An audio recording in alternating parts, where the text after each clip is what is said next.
some paperwork? Rich.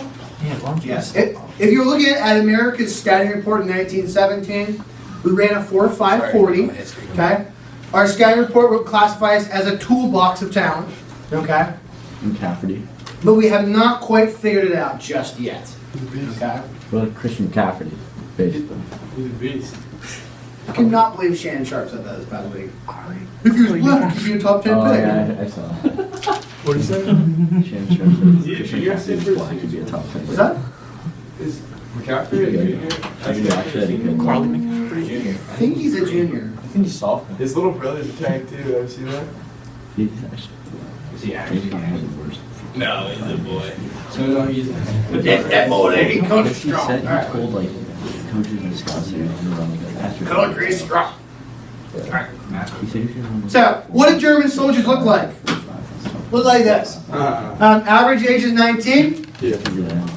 From 1914 to 1916, they had spiked helmets. They stopped it in 1917 because too many Allied snipers were shooting the horns off and the trenches. Because think about it. It's like, I wonder when I'll know they'll attack. Right? So, that kind of ruined it, okay? Now, when I was a 10-year-old kid and I first saw this uniform, I'm like imagining like German soldiers like going like, into the trench. Bang, bang, bang, gun drop. Pulls out a Luger pistol, bum, bum, bum, bum, bum. And then an American guy comes out of here like, oh no, this guy's probably like, ha! Right? That's not how this helmet is used. Okay? It's a wooden dowel with a piece of leather wrapped around it. It's not as cool as it looks. Good, what's that home? But like that's how I'm imagining. I'm imagining like someone's like, Yeah, you were the wood. oh, like, it doesn't work like that. But it'd be pretty cool. It'd be pretty cool. That's one of the uniform. Yeah. Like it. Right. Oh, yeah. What division is this? Norwal division. Not the Norwals. Good luck finding his father. So, why does Germany even appear? Before 1871, there are 20 different German kingdoms. The purple territory is Prussia. 1871, Prussia, led by Otto von Bismarck, is going to unify Germany. So by 1900, Germany is now one unified country. If you did not know, Germany does not become a unified country until 1871. Italy is 1862. So we look at the map and we're like, wow, it's been like this forever. Not really, okay? Now, what's going on in Russia? The Bolshevik Revolution. Okay, I'd like to get this down here. The Bolshevik Party is the Socialist Communist Overthrow Party of Russia. 1862, Karl Marx, kicked out of Germany, allowed to live in England, is going to write the Communist Manifesto, which is the most influential book of the 19th and 20th century in the world, period, okay? Obviously, the Bible's number one forever. But the Communist Manifesto definitely would be the number two picture, the Zach Greinke, if you will, okay, of literary works. Because prior to the Communist Manifesto, everyone believed there will always be a poor, there will always be rich, and the hope is to also have a middle class. Does anyone know what the European term for middle class is? Starts with a B. Bloody. No. Yes, I'd love to be in the bloody class, right? Or if you're English, I don't want to be in the bloody class. Right now. It's a weird word. It is, it's French. Bourgeois. Bourgeoisie. Oh, It's spelled weird. It's like Bourgeoisie. Bourgeoisie is the French European generic term for middle class. Okay. What Karl Marx proposes with the Communist Manifesto is, under a communist regime country, there will be no rich, there will be no poor, there will be all one middle class or bourgeoisie. Okay. Now, what's the problem of having everyone in a society being in the middle class? What is the problem with everyone being in the middle class? Comment? Oh wait, I was just gonna say, isn't this like, this idea only works when like everybody's poor and like thinks it's the only way out, right? Yeah, That's, in application, yes. Doesn't that take away the sense of a class? Yeah, really? Like, Right. Because the issue here is this.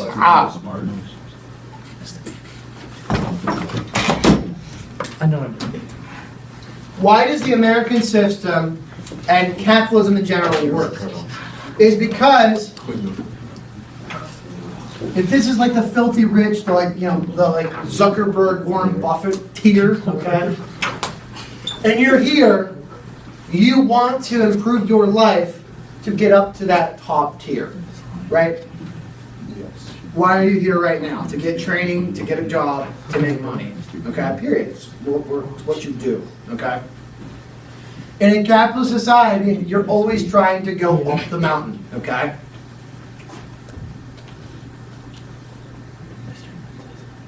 What happens if there is no mountain?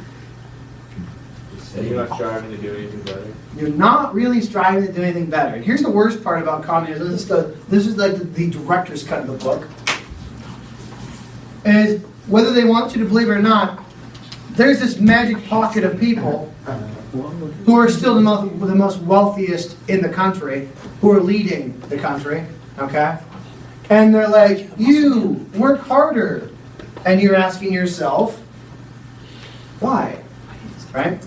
Another example, that's kind of a poor example, is what if I said the class average would be your test grade? Ooh. Your class average would be your test grade. Would you want that? Of course you wouldn't, Yeah. right? It's because what happened is this, and we can all kind of imagine this. You'd have probably 5 or 10 people busting their butt, trying to get the best grade possible to keep the class average high, right? You've got some people that kind of come in like, meh, and then you got other people who are like, meh, and they don't care, right? They wouldn't care, because you're like, it's a class average, it's okay. And what would happen is eventually, you'd go from maybe like an 85 to maybe they trickle down to an 80, to maybe trickle down to 70, and then all of a sudden, you know, everyone's got like a 65 average. And everyone's like, what the heck's going on? And then who would they blame it on? Or to hire you. They blame it on the class, the government, right, instead of the people. This is why we do it as based on merit, okay? So, Vladimir Lenin is going to try to overthrow Russia. It will fail. World War I happens. I'd like you to get this down. Yes. 1917, Vladimir Lenin, a guy who failed during Bloody Sunday,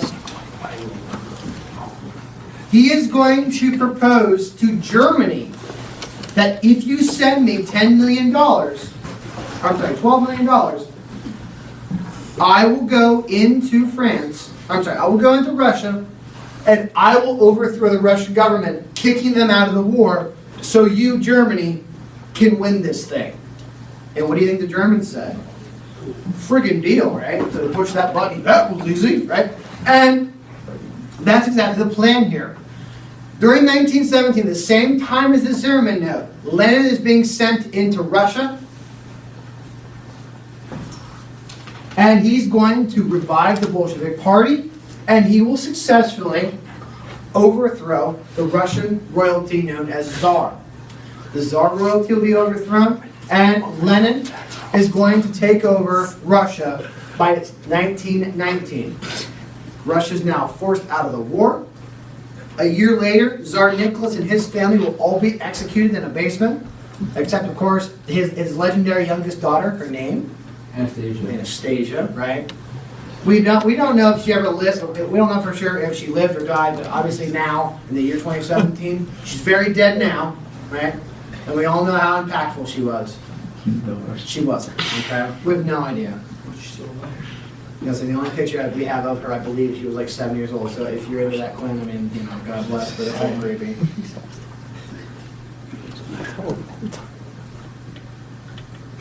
Stop.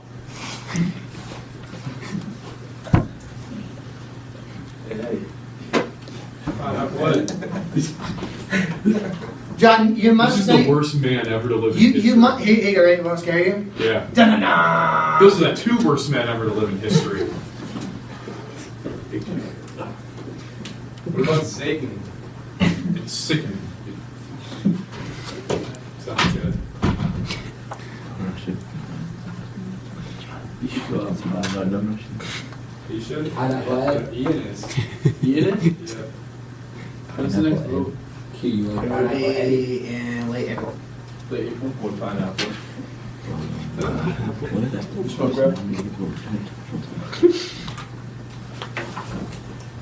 Why is that fresh? What is this? He's so mad. It's just something him. So mad. What? You. Yes. You all good? Yes? No? Yes, sir? I could come up with that. So in 1919, Lenin now takes over what's now known as the USSR, United Socialist State of Russia. And at number 2 will be Joseph Stalin. 1924, Vladimir Lenin will die, and Joseph Stalin will become the leader of Russia. He'll then become the leader during World War II, and will continue on until 1954, when he dies of poisoning.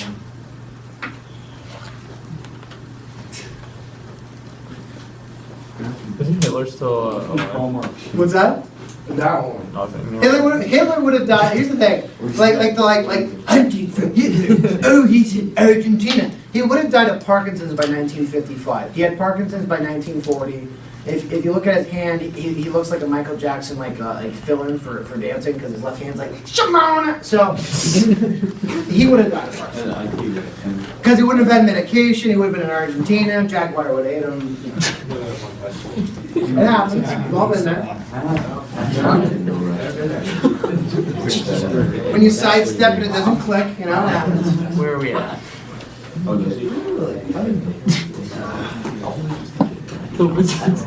the next one? The guy on the right looks like a Mexican, and the guy on the left looks like a... He's like, oh man, where's my Russian fajita? I want my Gordon fajita. So, the United States goes into full military mode. Like, you get these 3 bullets down. These are going to be the 3 things that we do both during World War I and World War II. We are going to fully mechanize the United States economy and government into war, even though we're only in the conflict for 6 full months. I think just be writing these down. I'll take pictures. Sorry. It's just my opinion. Oh, no, I'm better than you doing math. Okay.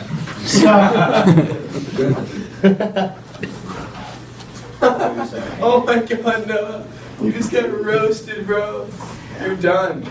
Anyways. Oh, hey, it's 10 o'clock. Owned. No,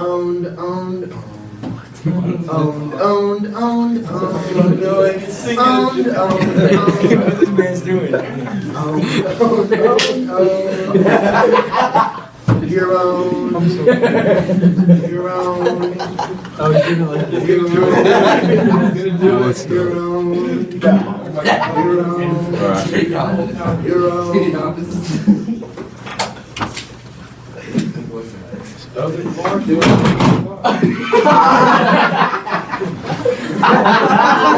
That moment That's karma. That's what that is.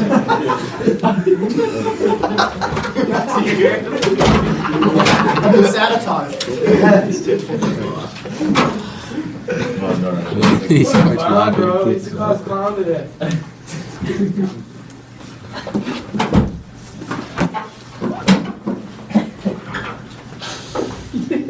Would have been the far better road as well.